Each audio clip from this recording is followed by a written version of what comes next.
ጤና ይስጥልን ክቡራን ተመልካቾቻችን ከሐረሪ ቲቪ የሰዓቱን የአማርኛ ቋንቋ ዜናዎች ይዘን ቀርበናል። ዜናዎቹን እየመራው ነው ያያንቱ አህመድ አብራችሁ ቆይታ ማድረግ ይሆናል። በቅድሚያም ክልላዊ ዜናዎች የብሔሮች ብሔረሰቦችና ሕዝቦች ቀን በዓል መከበሩ የኢትዮጵያ ሕዝቦች ባህላቸውን ከማስተዋወቅ ባለፈ የእርስ በርስ ትውውቅና አንድነታቸውን የሚያጠናክሩበት መሆኑን የሐረሪ ክልል ምክር ቤት አፈጉባኤ አቶ ሱልጣን አብዱሰላም ገለጹ።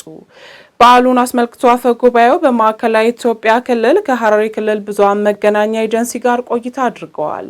በተለይም ደስቴ በዝርዝር ታቀርበዋለች። ሀያኛው የብሔሮች ብሔረሰቦችና ሕዝቦች ቀንን አስመልክቶ በማዕከላዊ ኢትዮጵያ ክልል የተገኙት የሐረሪ ክልል ምክር ቤት አፈጉባኤ አቶ ሱልጣን አብዱሰላም ከሐረሪ ብዙሃን መገናኛ ኤጀንሲ ጋር ቆይታ አድርገዋል። ባደረጉት ቆይታ በዓሉ ወንድማማችነትንና እህትማማችነትን በማጎልበት ረገድ ሚና የጎላ መሆኑን ተናግረዋል። የዘንድሮ የኢትዮጵያ ብሔሮች ብሔረሰቦችና ሕዝቦች ስናከብር ኢትዮጵያ ታላቁ የኢትዮጵያ ህዳሴ ግድብን አጠናቃ ሌሎች ግዙፍ ፕሮጀክቶችን ለመገንባት በጀመረችበት ማግስት የሚከበር በመሆኑ በዓሉን የተለየ እንደሚያደርገው ነው የሐረሪ ክልል ምክር ቤት አፈጉባኤው አቶ ሱልጣን አብዱሰላም የተናገሩት። በህገ መንግስቱ እውቅና ያገኙ ሰብአዊና ዲሞክራሲያዊ መብቶች በአግባቡ እንዲከበሩና እንዲጠበቁ ጠንካራ የዲሞክራሲ ተቋማት እየተገነቡ ስለመሆኑም አመልክተዋል። ግልጽነትና ተጠያቂነት እንዲጎለብት ገለልተኛ የፍትህ ስርዓት እውን ከማድረግ ባሻገር ብዝሃነትን የሚያስተናግድ አውድ ተፈጥሯል ሲሉም አክለዋል። ኢትዮጵያውያን ባህላቸውንና ትውፊታቸውን ማንነታቸውን የሚያስተዋውቁበት ስርዓት በህገ መንግስቱ እውን የሆነበት ህዳር 29 ቀን በየዓመቱ በልዩ ልዩ ሁነቶች እየተከበረ እንደሚገኝ ጠቁመው ለዚህም የእርስ በርስ ትውውቅና አንድነትን በማጠናከር ረገድ ሚናው የጎላ መሆኑን ገልጸዋል። የብሔሮች ብሔረሰቦችና ሕዝቦች በዓል በልዩነት ውስጥ አንድነትን ማሳያ መስታወት ነው። ከሁለት አስርት ዓመታት በፊት በሀገር አቀፍ ደረጃ መከበር የጀመረው ይህ ቀን ለመላው ኢትዮጵያውያን ሕዝቦች የእርስ በርስ ትስስር መሰረት ስለመጣሉ ይነገርለታል። ባልደረባችን ሲሳይ ዘሪሁን በዓሉን አስመልክቶ ተከታዩን ዝርዝር አዘጋጅቷል።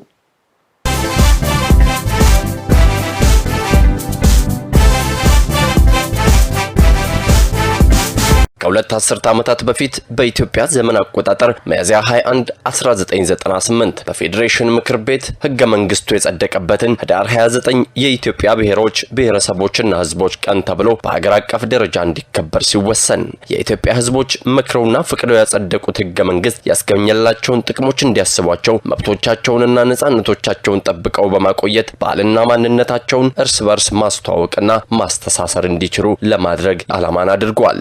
የመላው ኢትዮጵያ ህዝቦች አንድነትና እኩልነት ቀን የሆነው የብሔሮች ብሔረሰቦችና ህዝቦች ቀን በሀገር አቀፍ ደረጃ ህዳር 29 በየዓመቱ ከኢትዮጵያ ክልል የተውጣጡ የብሔር ብሔረሰብ ተወካዮች በተገኙበት አንድነትና አብሮ መኖርን እሴትን በሚያንጸባርቅ መልኩ ይከበራል። የበዓሉ መከበር ህገ መንግስቱ ህብረ ብሔራዊ አንድነትን በማረጋገጥ እውነተኛ ፌዴራላዊና ዲሞክራሲያዊ ስርዓትን መዘርጋት ስለማስቻሉና ለብሔር ብሔረሰቦች እንዲሁም ህዝቦች ለብዝሃነት እውቅና ለመስጠት እኩልነትን ለማስተናገድ አንድነትና ሰላምን ስለማጽናት ማሳያ ነው። በዓሉ በየዓመቱ በተለያዩ የሀገሪቱ ክልሎችና ከተሞች የተለያዩ ስያሜዎች እየተሰጡት የእርስ በርስ ትስስርን በሚያጠናክሩና ህብረ ብሔራዊ አንድነትን በሚያጎለብቱ ክንውኖች በተለያየ ማንነት ውስጥ አንድነትን በሚገልጽና ህብረ ብሔራዊ አንድነትን በሚያንጸባርቅ መልኩ በተለያዩ ሁነቶች ሲከበር ዛሬ ላይ ደርሷል። ዘንድሮም ዲሞክራሲያዊ መግባባት ለህብረ ብሔራዊ አንድነት በሚል መሪ ቃል በተለያዩ ሁነቶች የተከበረ ሲሆን የበዓሉ መከበር የሀገራችን ብሔሮች ብሔረሰቦችና ህዝቦች በራሳቸውና በተወካዮቻቸው አማካኝነት የእርስ በርስ በሚተዋወቁበት ልምዳቸውን የሚያካፍሉበት ሀገራዊ ጉዳዮች ላይ የሚወያዩበት የጋራ እምነቶቻቸውንና ተስፋቸውን የሚያጋሩበት ቀን ነው። በተለይም የዘንድሮ በዓል ሀገራችን የውስጥና የውጭ ጠላቶችን በበዙባት ወቅትና ያንን ጫና ተቋቁማ ብሔራዊ ስኬቶችን ባስመዘገበችበት ወቅት መከበሩ ኢትዮጵያውያንን የሚያስተሳሰር ብሔራዊ ጥቅሞች ላይ የጋራ ተግባቦትን በመፍጠር ለኢትዮጵያ የማንሰራራት ጉዞ ምቹ መደላድልን የሚፈጠርበት ስለመሆኑ ማሳያ ነው። የሐረሪ ክልልም 11ኛውን ዙር የብሔሮች ብሔረሰቦችና ህዝቦች ቀንን በ2009 ዓ.ም በድምቀት ያዘጋጀች ሲሆን ህገ መንግስታችን ለዲሞክራሲያዊ አንድነታችንና ለህዳሴያችን በሚል መሪ ቃል በድምቀት ማክበሯ ይታወሳል። የዘንድሮም የኢትዮጵያ ብሔሮች ብሔረሰቦችና ህዝቦች ቀን ለ20ኛ ጊዜ ዲሞክራሲያዊ መግባባት ለህብረ ብሔራዊ አንድነት በሚል መሪ ቃል በደቡብ ምዕራብ ኢትዮጵያ ክልል ሆሳና ከተማ ተከብሮ ውሏል። የህዳሴያችን አረጋጋት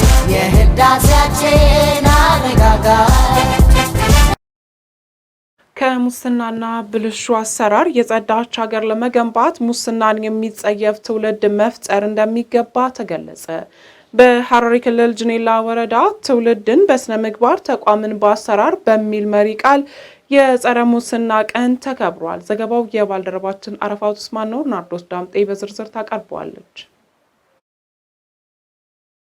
በሐረሪ ክልል ጅኔላ ወረዳ ትውልድን በስነ ምግባር ተቋምን በአሰራር በሚል መሪ ሀሳብ የጸረ ሙስና ቀን ተከብሯል። በመድረኩ ላይ ተገኝተው ንግግር ያደረጉት የክልሉ ብልጽግና ፓርቲ ቅርንጫፍ ጽሕፈት ቤት ኢንስፔክሽን ስነ ምግባር ኮሚሽን ኮሚሽነር አቶ አብዱል ሐኪም አብዱ ማሊክ እንደገለጹት ፓርቲው ሙስናን ለመከላከል ቁርጠኛ አቋም እንዳለውና የስነ ምግባር አሰራርን እንደሚፈትሽም አብራርተዋል። ከሙስናና ብልሹ አሰራር የጸዳች ኢትዮጵያን ለመገንባት ሙስናን የሚጸየፍ ትውልድ በመፍጠር ረገድ ባለድርሻ አካላት የየድርሻቸውን ሊወጡ እንደሚገባም ገልጸዋል። የክልሉ ስነ ባርና ጸረ ሙስና ኮሚሽን ኮሚሽነር አቶ አዳል ሙላቱ በበኩላቸው ሙስናን ለመዋጋት ትልቁ መሰረት ትውልድን በስነ ምግባር መገንባት መሆኑን አክለው ለዚህም ሁሉም በትብብር ሊሰራ ይገባል ብለዋል። የጅኔላ ወረዳ ኢንስፔክሽን ኃላፊ አቶ አብዲ መሐመድ ሊማይ አገልግሎት አሰጣጥን ማዘመንና የእውቀት ክህሎትና የአመለካከት ማዕከል የሆነውን ትምህርት ቤት ላይ መስራት ሙስናን ለመቀነስ ትልቅ አስተዋጽኦ እንዳለው ባቀረቡት ጽሑፍ ገልጸዋል። በቀረበው ጽሑፍ ላይም ውይይት የተደረገ ሲሆን የመድረኩ ተሳታፊዎችና ተማሪዎች አስተያየትና ጥያቄዎችን አንስተው ምላሽና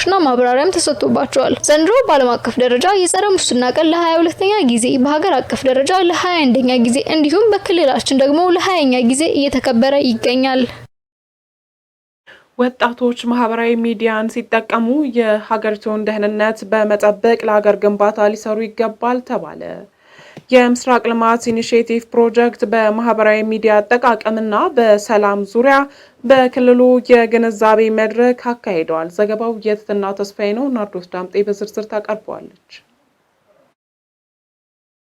ምስራቃዊ እድገት ፋና ፕሮጀክት በማህበራዊ ሚዲያ አጠቃቀምና በሰላም ዙሪያ በሐረር ክልል ለሸንኮርና ላቡኮር ወረዳ ለተመረጡ ነዋሪዎች የግንዛቤ መድረክ አካሂዷል። በመድረኩ ላይ መልእክት ያስተላለፉት በሐረሪ ክልል ብልጽግና ፓርቲ ቅርንጫፍ ጽሕፈት ቤት የፖለቲካ ጉዳይ ዳይሬክተር አቶ ታመነ ፍቃዱ ሀገራዊ ለውጡን የሚቃወሙ አካላት በማህበራዊ ሚዲያ ላይ የሐሰት ፕሮፓጋንዳ እያሰራጩ ይገኛል። ስለዚህም ወጣቶች ማህበራዊ ሚዲያዎችን ለበጎ ዓላማ ሊጠቀሙ ይገባል ብለዋል። ሰላም ለመገንባት በቅንጅት መስራት አስፈላጊ ነው ያሉት አቶ ታመነ ወጣቶች በሰላም ግንባታ ላይ ሚናቸውን እንዲወጡ መሰል መድረኮች ሊዘጋጁ ይገባል ብለዋል። በክልሉ ብልጽግና ፓርቲ ቅርንጫፍ ጽሕፈት ቤት የህዝብ ግንኙነት ዳይሬክተር አቶ ዲኒድ ዩሱፍ ወጣቶች በማህበራዊ ሚዲያ የሚተላለፍ ነገር ሁሉ ትክክል እንዳልሆነ መረዳትና ሀገሪቱን ለመገንባት ሰላምና ልማትን ለማወጅ ማህበራዊ ሚዲያን በአግባቡ መጠቀም እንዳለባቸው ገልጸዋል። የፕሮጀክቱ ኃላፊ ወይዘሮ መቅደስ ካሳሁን ፕሮጀክቱ ባለፉት 6 ወራት ከሸንኮርና ካቦከር ወረዳዎች ጋር በተለያዩ የሰላምና የበጎ ተግባራት ላይ ሲሰራ መቆየቱን ገልጸዋል። ወጣቶች ማህበራዊ ሚዲያን እንዴት መጠቀም እንዳለባቸው ግንዛቤ ለመፍጠር መድረኩ መዘጋጀቱንም ተናግረዋል። ተሳታፊዎቹ በውይይቱ ወቅት በቂ ግንዛቤ እንዳገኙና ይህንን ግንዛቤ ወደፊት ለማጠናከር በጋራ እንደሚሰሩም ተናግረዋል። ትውልድን በስነ ምግባር ተቋምን በአሰራር በሚል መሪ ቃል የዓለም የጸረ ሙስና ቀን በሐረሪ ክልል ደንብ ማስከበር ጽሕፈት ቤት ተከብሯል። የሐረሪ ክልል ደንብ ማስከበር ጽሕፈት ቤት ኃላፊ አቶ ኢብሳልይ በመድረኩ እንደገለጹት ሀገራችን ከያዘችው የልማት ጉዞ ጎን ለጎን ሙስናን ለማስቀረት በተባበረ ክንድ አንድ በመሆን መስራት እንዳለበት ተናግረዋል። ሙስና የልማት እንቅፋት መሆኑን መረዳት አለብን ያሉት ኃላፊው የነገ ሀገር ተረካቢ ለሆኑ ትውልዶች ሙስናን የሚጠየፍና ከሙስና የጸዳች ሀገርን ማስረከብ መቻል አለብን ብለዋል። ሙስና በመንግስትና በሕዝብ መሀል ያለውን እምነት የሚነቀንቅ በመሆኑ ሁሉም ዜጋ ሙስናን መከላከልና መጸየፍ አለበት ሲሉም ተናግረዋል። በዕለቱም በሀገራችን በየዘርፉ የሚታዩ የሙስና መንስኤና ችግሮች ጽሑፍ ቀርቧል። ጽሑፉን መነሻ በማድረግ ሰራተኞቹ የሙስና ችግሮች ላይ አስተያየት በማንሳት ውይይት አድርገዋል። በዓለም አቀፍ ለ2ኛ ጊዜ በሀገር አቀፍ ደረጃ ለ21ኛ ጊዜ እንደ ክልል ለ20ኛ ጊዜ የዓለም የጸረ ሙስና ቀን እየተከበረ ይገኛል። ዘገባውን ያደረሰችን አብስራ አሰግድ ናት። በ1980ዎቹ የቀድሞ የመድኃኔዓለም 2ኛ ደረጃ ትምህርት ቤት ተማሪዎች የመታሰቢያ ስነ ስርዓት አካሄዱ። የቀድሞ ተማሪዎች ለአሁኑ ትውልድ ተማሪዎች ስኬታማነት የህይወት ተሞክሯቸውን ማካፈል አስፈላጊ መሆኑ ተገልጿል። ዘገባው የጌትነት ዘውዴ ነው። ተጨማሪ አለ። በ1980ዎቹ የቀድሞ መድኃኔዓለም ሁለተኛ ደረጃ ትምህርት ቤት ተማሪዎች የመታሰቢያ ስነ ስርዓት አካሂደዋል። የመታሰቢያ ስነ ስርዓቱን በተለያዩ የስራ ዘርፎች ላይ የተሰማሩ የትምህርት ቤቱ የቀድሞ ተማሪዎች የተሳተፉ ሲሆን ለአሁኑ ወጣት ተማሪዎች ተሞክሮ የሚሆን መልእክቶችን አስተላልፈዋል። የትምህርት ቤቱ የቀድሞ ተማሪ የሆኑት አቶ አብዱል መጂድ ጋቱር እንደተናገሩት የአሁኑ ትውልድ ከታላላቆች ፍቅርን፣ አብሮነትንና የመደጋገፍ እሴትን መማር ይገባቸዋል ሲሉ ገልጸዋል። መድኃኔዓለም ትምህርት ቤት የቀድሞ ተማሪ ነበርኩኝ። በጣም ጊዜውን ሳስታውሰው መምህሮቼን ሳስታውሰው ግቢውን ሳስታውሰውና ሲገባ እንባ ነው የሚወጣኝ። እውነቴን ነው። ላሉት ደግሞ እድሜ ይስጣቸው ለመምህሮቻችን። እዚህ ሕፃን ሆኜ ነበር የገባሁት። እኔ 18 ዓመቴ በቃ እንደዛ አካባቢ ነኝ። በቃ እዚህ ሲገባ ወደ 10 ምናምን ዓመቴ ነው። ልጅ ሆኜ ነው የገባሁት። አለቃም አድርጎኝ አንድ ጊዜ 9ኛ ክፍል ተማሪ ትላልቅ ናቸው እነሱ። እኔ እንዴት ነው እናንተ መመራው እላቸው ነበር። ኳስ መጫወት ነበር። ኃይለኛ ስፖርተኛ ነበርኩኝ። እግር ኳስ ተጫዋች ነበርኩኝ። በዛን ጊዜ የነበርነው እነ ሙስጠፌ አሁን ፕሬዝዳንታችን ነው ሶማሌ ክልል አብረን ነበር። ወንድሙ መሐመድም ነበረ። ብዙ ልጆች ነበሩ። እነ ሙስጠፋ በጣም ከሶማሌ ክልል ከኦሮሚያ በተለይ ከጃርሶ አካባቢ ይመጡ የነበሩ ልጆች ብዙ ነበሩ። እንዲሁም ሌላኛው የቀድሞ ተማሪ አቶ ኑረዲን ይሳቅ የቀድሞ ተማሪዎች በትምህርት ጠንካራ የአገር ፍቅር ያላቸውና ጥሩ ባህሪ ያላቸው ነበሩ ሲሉ ገልጸው የአሁኑ ትውልድም ተሞክሮን በመውሰድ የአገር ልማትን እውን ማድረግ ይገባቸዋል ብለዋል። የዚህ መድረክ ያው ዋና ዓላማ እኛም ቀድሞ የነበርን ተማሪዎች የጋራ ትዝታዎች ብዙ አሉን፣ በርካታ ትዝታዎች አሉን። እነኛን ትዝታዎች ደግሞ ዛሬ ላይ አስታውሰን የበለጠ ደግሞ በቀጣይም ትብብሩና ያለው የጋራ መተሳሰብ እንዲቀጥል ለማድረግ ነው። እንዲሁም በዛም ወቅት ያስተማሩን አስተማሪዎች እውቅና አንድ ሰው የለፋ ሰው ለዚህም ለእስከዛሬ ድረስ የሚያበቁን አስተማሪዎች ናቸውና እነሱም የሰሩትን ስራ እኛ ደግሞ እውቅና መስጠት ስላለብን ያንን እውቅና ሰጥተን በቀጣይም የዛሬው ትውልድም ከኛ ተምሮ ብቁ ዜጋ እንዲሆን አጠቃላይ የማነሳሳት ዓላማ ያለው መድረክ ነው። የትምህርት ቤቱ የቀድሞ ተማሪዎች በውጭ ሀገር ያሉ የቀድሞ ተማሪዎችና ሌሎች አካላት ጋር በመሆን ትምህርት ቤቱን ለመርዳት ፕሮጀክቶች ቀርጸው ለመስራት ቃል ገብተዋል። ለአቅመ ደካማ ተማሪዎች የተለያዩ ድጋፎችን ሲያደርጉ የነበሩ መሆኑን ገልጸው ይህም ድጋፍ ተጠናክሮ ይቀጥላልን ብለዋል። በመጨረሻም እነዚህን የቀድሞ ተማሪዎችን ላስተማሯቸው መምህራን የተለያዩ እውቅናና ሽልማት ተሰጥቷቸዋል። በትምህርት ቤቶች ውስጥ የሚደረግ የዲሞክራሲ ስርዓት ልምምድ ሀገራዊ ስሜትና መልካም ስነ ምግባር ያለው ትውልድ ለማፍራት አይነተኛ ሚና ይጫወታል። በሐረር ከተማ የሚገኘው የልዑል ራስ መኮንን አንደኛ ደረጃ ትምህርት ቤት የተማሪዎችን ውጤትና ስነ ምግባርን ለማሻሻል እንዲሁም ምቹ የትምህርት ምህዳርን ለመፍጠር የተለያዩ ተግባራትን እያከናወነ ይገኛል። አዩብ ካዛሊ በዝርዝር ያቀርበዋል። በልዑል ራስ መኮንን የተመሰረተው ታሪካዊ የራስ መኮንን ትምህርት ቤት በሀገሪቱ ከሚገኙ ቀደምት የትምህርት ተቋማት አንዱ ሲሆን ክፍለ ዘመንን የተሻገረ ትውልድን በትምህርት የማነጽ ኃላፊነቱን እየተወጣ ይገኛል። ታዲያ ትምህርት ቤቱ የተማሪዎችን ውጤትና ስነ ምግባር ለማሻሻል እንዲሁም ምቹ የትምህርት ምህዳርን ለመፍጠር የተለያዩ ተግባራትን እያከናወነ ይገኛል። ከነዚህም ተግባራት ውስጥ በትምህርት ቤቱ የተመሰረተው የተማሪዎች ፓርላማ አንዱ ነው። የሐረር ልዑል ራስ መኮንን አንደኛ ደረጃ ትምህርት ቤት ርዕሰ መምህርት የሆኑት ወይዘሮ ምስራቅ ጥላይ በትምህርት ቤቱ ያለው የተማሪዎች ፓርላማ ተማሪዎች የፌዴራሊዝም ስርዓትን እንዲገነዘቡና ዲሞክራሲያዊ ምርጫዎችን እንዲለማመዱ ማስቻሉን ይገልጻሉ። የተማሪዎችን ውጤትና ስነ ምግባር ከማሻሻል ባለፈም ተማሪዎች በእውቀትና በምክንያት ላይ የተመሰረተ የውሳኔ ሰጪነት ሚና እንዲያዳብሩና በትምህርት ቤቱም ሰላማዊና ምቹ የመማር ማስተማር ሂደት እንዲኖር ያግዛልን ብለዋል። የነገ የሀገር ተስፋና ሀብት የሆኑት ተማሪዎች አሁን ላይ ትክክለኛውን የዲሞክራሲ ስርዓትን መለማመዳቸው በሁሉም ዘርፎች የበለጸገች ሀገር ለመገንባት አይነተኛ ሚና እንዳለውም ያብራራሉ። ፓርላማ ስራችን እጅግ በጣም ለሌሎች ተሞክሮ የሚሆን ጥሩ ያላቸውን የስራ ድርሻ እያንዳንዱ የተማሪዎች የስራ ድርሻ ትክክለኛው ህገ መንግስታዊ አካሄድ ያለው የየራሳቸው ጠቅላይ ሚኒስቴር ያላቸው፣ ትምህርት ሚኒስቴር ያላቸው እንዲሁም ደግሞ ፍትህና ሰላም የተለያዩ ሚኒስቴሮችን የራሳቸውን እቅድ አውጥተው በራሳቸው የሚሰሩ ጥሩ የፓርላማ ስራ ያለው ትምህርት ቤቱ ማለት ነው። የስነ ዜጋ ትምህርት በዚህ አይነቱ ልምድ መደገፉ በትምህርት ጥራቱ ላይ በተለይም በተማሪዎች የዲሞክራሲ ስርዓት ግንዛቤ ላይ ትልቅ ለውጥ እንደሚፈጥር የሚገልጹት ርዕሰ መምህርቷ በትምህርት ቤቱ የተጠናከረ የተማሪዎች ፓርላማ እንዲኖር የክልሉ ትምህርት ቢሮና የሸንኮር ወረዳ ድጋፍና ክትትል እያደረጉላቸው እንደሚገኝም ይገልጻሉ።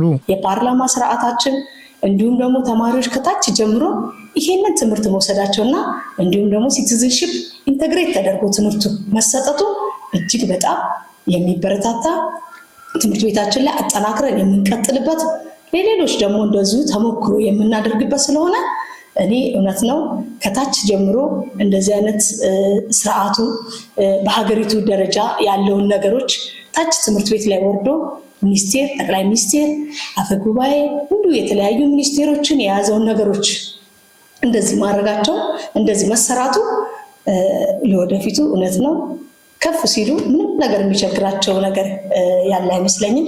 ጥሩ ነገር ነው ጅማሩ ያለውም ጥሩ ነገርም ትምህርት ቤታችን ላይ ያለው ነገር የፓርላማው ደግሞ እንትናችን እንደ ሞዴል ነው ለሌሎች አርአያ የሚሆን ነው። የተማሪዎች ፓርላማ የተማሪ ጥያቄዎች ምላሽ እንዲያገኙ ድምጽ መሆን የሚያስችል ስርዓት እንደሆነ የሚናገሩት በትምህርት ቤቱ የስነ ዜጋ መምህርት የሆኑት ወይዘሮ ሳራ ፍስሐ ሲሆኑ የተማሪዎቹ መብቶች በተሻለ መልኩ እንዲተገበሩ አዎንታዊ አስተዋጽኦ እንዳለውም ያብራራሉ። በየዓመቱ ምርጫ እንደሚያካሂዱ የሚናገሩት መምህርቷ ተማሪዎች አለመግባባቶችን በውይይት የመፍታት ልምድ እንዲያዳብሩና ችግር ፈቺ እንዲሆኑ ያስችላቸዋልም ሲሉ ይገልጻሉ። የህፃናቶች የራስ መኮንን የህፃናቶች ፓርላማ እንደሚታወቀው በየዓመቱ አለን። በየዓመቱ ያው ጠንካራ ልጆች ራሱን የቻለ ሚኒስቴሮች አለን፣ ጠቅላይ ሚኒስቴር አለን፣ ምክትል አለን ሁሉንም እና በየዓመቱ ምርጫ እናካሂዳለን። የዲሞክራሲን አሁን ነው እነዚህ ልጆች ነገ ሀገር ተረካቢ እስከሆኑ ድረስ ዲሞክራሲን እዚሁ ነው የምናለማመዳቸው። ነፃና ፍትሃዊ የሆነ ምርጫ እንዲያካሂዱ እናደርጋቸዋለን። የነገ ሀገር ተረካቢ የሆኑ ትውልዶችም በኃላፊነት ስሜት ሀገራቸውን ማገልገል እንዲችሉ ከታች ከትምህርት ቤቶች መሰራት ይኖርበታል ያሉ ሲሆን በሌሎችም የተማሪዎች ፓርላማ ባልመሰረቱ ትምህርት ቤቶችም ይህ ስርዓት እንዲኖር መደረግ ይኖርበታል ሲሉ መልእክታቸውን ያስተላልፋሉ። ያው ተማሪዎቻችን እኛ እንግዲህ ያው ነገ ሀገር ተረካቢ ናቸው። ስለዚህ ትልቅ ስራ ይጠበቅባቸዋል። ከዚህ የተሻለ ስራ ይጠበቅባቸዋል። ማንኛውም ትምህርት ቤቶችም ሆነ ይሄንን ፓርላማ ያላዘጋጁ ወይም እንትን ያላደረጉ ራሳቸው እንዲያደርጉና እንዲያዘጋጁ እመክራቸዋለሁ። ምክንያቱም እነዚህ ናቸው ነገ ሀገር የሚረከቡት። ችግር ፈቺና ሀገር ተረካቢ ዜጋ በስነ ምግባር የበለጸገ ዜጋ ካላፈራን አስቸጋሪ ነው። የተማሪዎች ፓርላማ በዋናነት የተማሪዎችን ፍላጎት ለማስጠበቅ ከተማሪዎች በተመረጡ ተማሪዎች የሚመሩበት ስርዓት ሲሆን ከታች እስከ ከፍተኛ የትምህርት ተቋማት ድረስ እየተተገበረም ይገኛል።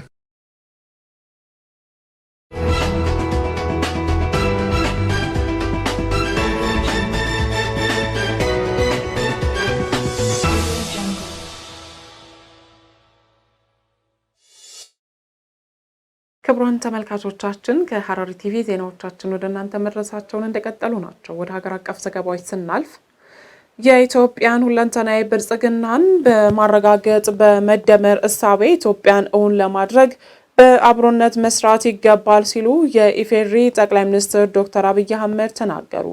በተመሳሳይ ዜና የፌዴሬሽን ምክር ቤት አፈ ጉባኤ ያገኘው ተሻገር የጋራ ቤታችንን መሰረቱ ሳይናጋ ለማኖር የጋራ ማንነት ሊኖረን ይገባል አሉ። ባልደረባችን ፍቃዱ በላይ በቦታው ተገኝቶ ያዘጋጀውን ሀገር አቀፍ ዘገባዎች ሌንሽ መልስ በተከታይነት ታቀርበዋለች። የ20ኛው የብሔሮች ብሔረሰቦችና ሕዝቦች በዓል በሆሳዕና ከተማ በአብዩ ኤርሳሞ ስታዲየም በድምቀት ተከብሯል። በበዓሉ ወቅት ተገኝተው ንግግር ያደረጉት ጠቅላይ ሚኒስትር ዶክተር አብይ አህመድ ሀገራችን ኢትዮጵያ በህብረ ብሔራዊነት በቋንቋና በባህል እሴት የደመቀች እንደሆነች ገልጸዋል። ይህንንም በመደመር እሳቤ ለቀጣዩ ትውልድ ማሸጋገር ይገባል ያሉት ጠቅላይ ሚኒስትሩ ኢትዮጵያ በሁሉም መመዘኛ ወደ ከፍታ የተሸጋገረች ባለችበት ወቅት የጀመርነውን ለመጨረስ ያልጀመርነውን ለመጀመር ቃል ኪዳናችንን የምናድስበት ነው ሲሉ ገልጸዋል። ኢትዮጵያ በህብር ቀለም የሚሳል በህብር ባህል የሚኖር በህብር ቋንቋ የሚነገር በህብር ደም የተሰራ በህብር ላብ የሚገነባ በህብር ጥበብ የሚሻገር ኢትዮጵያዊነት እና ኢትዮጵያ የነበሩ የሚኖሩ የሚጾኑ የማይናወጡ መሆናቸውን ዛሬ ዳግም በኩራት ለጀግናው የሀዲያ ሕዝብና ለመላው የኢትዮጵያ ሕዝብ መግለጽ እወዳለሁ። ያንዳችን ለሌላችን ውበት፣ ያንዳችን ለሌላችን ክብር የሆነባትን ሀገር ኢትዮጵያ አንዱ ከፍ ሌላው ዝቅ ብሎ ሳይሆን ሁላችን እኩል ሆነን በወንድማማች አይን ተያይተን በመደመር እሳቤ የበለጸገች ኢትዮጵያን ለልጆቻችን እንድናሻገር አደራ ልላችሁ እወዳለሁ። ጠቅላይ ሚኒስትሩ አያይዘውም የሀገራችንን ሁለንተናዊ ብልጽግናን በማረጋገጥ የተዋበችና የለማች ኢትዮጵያን እውን ለማድረግ በአብሮነት መስራት እንደሚገባ ጠቁመዋል። የሀገርን ብሔራዊ ጥቅም ማስቀደም እንደሚገባ የገለጹት ጠቅላይ ሚኒስትሩ መቼም ቢሆን ለባዳ መሻት መሳሪያ በመሆን የታሪክ ተወቃሽ እንዳንሆን መጠንቀቅ አለብን ሲሉም ጥሪ አቅርበዋል። እያንዳንዱን ፈተና ወደ እድል በመቀየር የኢትዮጵያን ብልጽግና እናረጋግጣለን፣ የኢትዮጵያን አንድነት እናጠናክራለን፣ የኢትዮጵያን ጠላቶች አንድ በአንድ እናራግፋለን ሲሉም አጽንኦት ሰጥተዋል። ኢትዮጵያ በብዙ ተስፋ የተሞላች ሀገር ናት። ኢትዮጵያ አስደናቂ ጅማሮችና ውጤት እያሳየች እየተመነደገች እያንሰራራች ያለች ሀገር ናት። ይህ መልካም ጅማሮ በፈጣሪያችን የሚደገፍ ቢሆንም በሰይጣን ትጋት ቀን ከሌት ለማደናቀፍ ሙከራዎች ይደረጋሉ። ለመላው የኢትዮጵያ ሕዝብ ዳግም ከሆሳና ምድር ላረጋግጥ የምፈልገው ማንኛውም ፈተና፣ ማንኛውም ትንኮሳ፣ ማንኛውም የክፉ ሐሳብ ኢትዮጵያን ከብልጽግና ማቆም አይችልም። እያንዳንዱን ፈተና ወደ ዕድል በመቀየር የኢትዮጵያን ብልጽግና እናፋጥናለን። የኢትዮጵያን አንድነት እናጠናክራለን። የኢትዮጵያን ጠላቶች እንደ ጸጉር ቅማል አንድ በአንድ እናራግፋለን።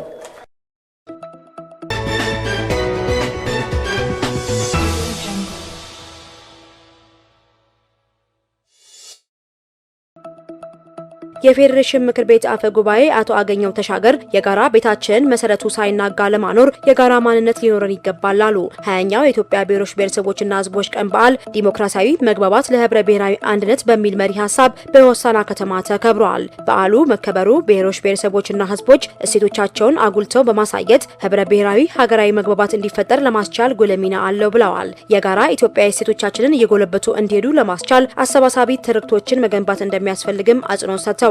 መንግስት ዘላቂ ሰላም ለማስፈንና ሁለንተናዊ ብልጽግናን እውን ለማድረግ ብዝሃነትንና አንድነትን መሰረት በማድረግ ይተጋል ያሉት አፈ ጉባኤው ለዚህም ሁሉም ኢትዮጵያዊ ኃላፊነት እንዳለበት አስገንዝበዋል። ህብረ ብሔራዊ አንድነትና ዲሞክራሲያዊ መግባባት የማይነጣጠሉ መሆናቸውን ለማረጋገጥና ለማጠናከር እውነተኛ የፌዴራል ስርዓት መገንባት እንደሚያስፈልግም ጠቁመዋል።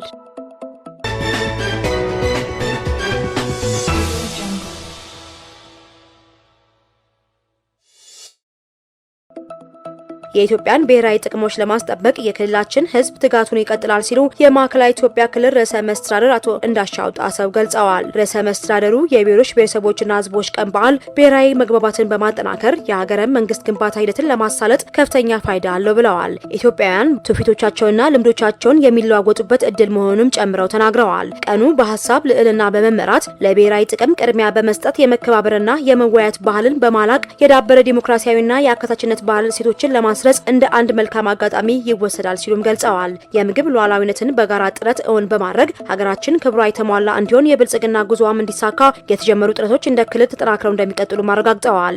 ሀገራችን ክብሯ የተሟላ እንዲሆን የብልጽግና ጉዞዋም እንዲሳካ የተጀመሩ ጥረቶች እንደ ክልል ተጠናክረው እንደሚቀጥሉ አረጋግጠዋል። የሀገራችንን ብሔራዊ ጥቅሞች ለማስከበርና አዳጊ የህዝብ ፍላጎትን ለማሟላት መሰረታዊ ሆኑ እንደ ባህር በር ያሉ ጥያቄዎች ምላሽ እንዲያገኙ በሚደረገው እንቅስቃሴ የክልላችን ህዝቦች የበኩላቸውን ለመወጣት ቁርጠኛ ናቸው ብለዋል። በንግግራቸው ቀኑ በክልላችን መከበሩ ለክልላችን ዘርፈ ብዙ ፋይዳና ትርጉም እንዳለውም እንገነዘባለን ያሉት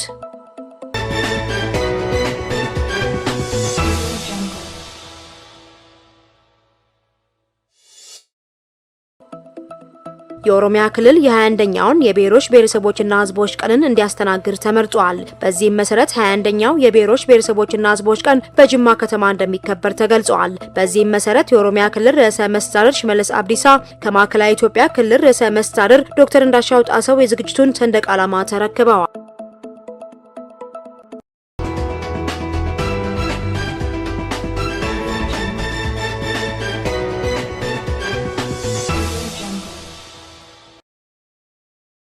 ወደ ዓለም አቀፍ ዘገባዎች ስናልፍ የቤኒን መንግስት ታማኝ ኃይሎች በሀገሪቱ የተሞከረውን መፈንቅለ መንግስት ሙከራውን መቆጣጠራቸውን የቤኒን የውጭ ጉዳይ ሚኒስቴር ገለጹ።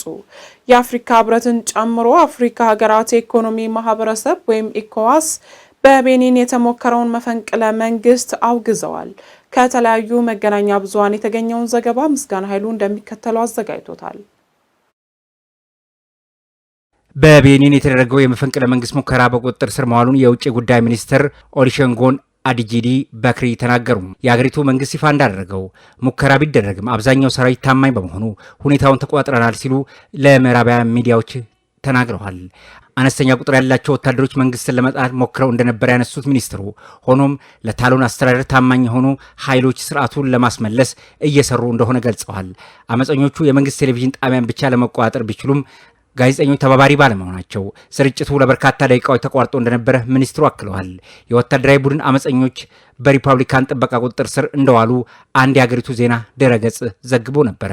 የአፍሪካ ህብረትን ጨምሮ የምዕራብ አፍሪካ ሀገራት ኢኮኖሚክ ማህበረሰብ ኢኮዋስ በቤኒን የተሞከረው መፈንቅለ መንግስትን አውግዟል።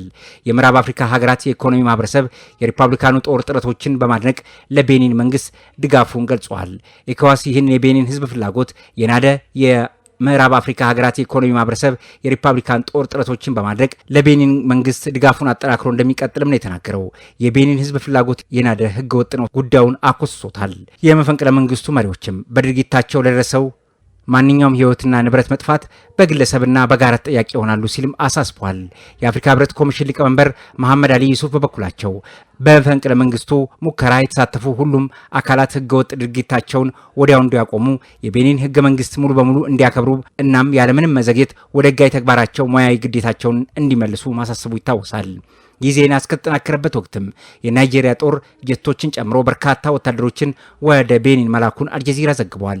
የናይጄሪያ ፕሬዝዳንት ቦላ ቲኑቡ እንዳሉትም የቤኒን መንግስት ህገ መንግስቱን በኃይል ለመናድ የተንቀሳቀሱ ኃይሎችን ለማስቆም ጥሪ ማቅረቡን ተከትሎ የናይጄሪያ አየር ኃይሏን ማሰማራቷንም ይፋ አድርጓል። ቤኒንን በሁለት የምርጫ ዙር የመሩት የጥጥ እርሻ ባለቤትና ነጋዴው በቅጽል ስማቸው የጥጡ ንጉስ የሚባሉት ፓትሪክ ታሎን የመፈንቅለ መንግስቱ በተደረገበት ውህደትም ፈረንሳይ ኤምባሲ ውስጥ መጠጋታቸው ተነግሯል። በዓለም የእግረኛ ተቀባሪ ፈንጂዎች ግልጋሎት ላይ እንዳይውሉ የሚያግደው ስብሰባ አሁንም ያለ ስምምነት መጠናቀቁ ተነገረ። ተስፋ ተጥሎበት በነበረው ሰብአዊ ስምምነት 5 ሀገራት ከስምምነቱ መውጣታቸውን ከገለጹ በኋላ ነው ድርድሩ ተስፋው የተመናመነው። ዘገባው የአናዶሉ ነው። ባህር ጠንክር ተጨማሪ ያለው። ሰሞኑን በጄኔቭ 126 ሀገራት ተወካዮች በተገኙበት መድረክ ዓለማችን ከጸረ ሰው ወይም እግረኛ ፈንጂዎች ነፃ እንድትሆን በሚል የተደረሰው ስምምነት የተወሰኑ ሀገራት ከስምምነቱ መውጣታቸው በመግለጻቸው ሳቢያ ዓለም አቀፍ ሕጉ እንዳይተገበር አደጋ ተጋርጦበታል ተብሏል። አስገዳጅና ሁሉም የተቀበለው የነበረው እንዲሁም ለዓለም ሰላምና ብልጽግና ከፍተኛ ተስፋ ተጥሎበት የነበረው በመሆኑ ሳይተገበር መቅረቱ አሳዛኝና አስቆጪ እንደሆነ የሀገራት ተወካዮቹ አስታውቋል። ስምምነቱ አደጋ ላይ መውደቁ ዓለማችን ለሰብአዊነት ሲባል የጦር መሳሪያ ቅነሳና እግዶች ስምምነት ባህል እንዲሸረሸር በር ከፋች ሊሆን እንደሚችል የተመድ ከፍተኛ ኃላፊዎች እየገለጹ ይገኛሉ። በጄኔቭ በተካሄደው ስብሰባ 126 ሀገራት 20 ዓለም አቀፍ ሲቪል ድርጅቶች ተገኝተውም ነበር። ስምምነቱ አደጋ ላይ የጣሉት 5 ሀገራት ሲሆኑ እነዚህም ኢስቶኒያ፣ ላቲቪያ፣ ሊቱዋኒያ፣ ፊንላንድና ፖላንድ ናቸው። 93 የሚሆኑት የተለያዩ ሀገራት ልኡካኖች የተቀባሪ ጸረ እግረኛ ፈንጂ ከዓለም እንዲወገድ አስገዳጅ ሕግ ካልተገበረ ሀገራት ድንበሮቻቸው ለሰብአዊ ችግሮች ጊዜ ክፍት እንዲያደርጉ የሚለው ዓለም አቀፍ ባህልና ሕግ አደጋ ውስጥ ይከተዋል በማለት ስጋታቸውን አስቀምጠዋል። የጸረ እግረኛ ሕጉ ቸል ከተባለ ዓለም ወደ ጦር መሳሪያ ትጥቅ እሽቅድድም ውስጥም እንዳይከታት ስጋትንም ያጭራል። መድረኩን ያስተባበረችው ጃፓን ስትሆን የተባበሩት መንግስታት ድርጅት የጦር መሳሪያ ቅነሳ ዋና ተወካይ ኢዙሚ ካሚቱስ ዓለም በአሁኑ ሰዓት ከወዲሁ ወደ ጦር መሳሪያ ትጥቅ እሽቅድድም ውስጥ እየገባች እንደምትገኝ መረጃዎች እንደሚያሳዩ ጠቅሰዋል። ካሚቱስ በዓለም በተለያዩ ቀጠናዎች የሚገኙ ሀገራት ለጦር መሳሪያ የሚመድቡት በጀት ከበፊቱ ከፍተኛ ጭማሪ እያሳየ እንደሚገኝ አስታውቋል። በፈረንጆቹ 2024 ዓመት ብቻ ዓለም ለጦር መሳሪያና ሰራዊት ግንባታ ብቻ 2.7 ትሪሊየን የአሜሪካን ዶላር ወጪ መደረጉን ሀገራት ምን ያህል ለጦር መሳሪያ ሽመታ ፍቅር ያላቸው ቦታ እያደገ መምጣቱን ያሳያል ብለዋል የተመድ ኃላፊው። ዘገባው የአናዶሉ ነበረ። ክቡራን ተመልካቾቻችን ከሐረሪ ቲቪ ለሰዓቱ የነበሩን የአማርኛ ቋንቋ ዜናዎቻችን የተከታተላችሁትን ይመስል ነበር። ከቀሪ የሐረሪ ቲቪ መሰናዶች ጋር መልካም ቆይታ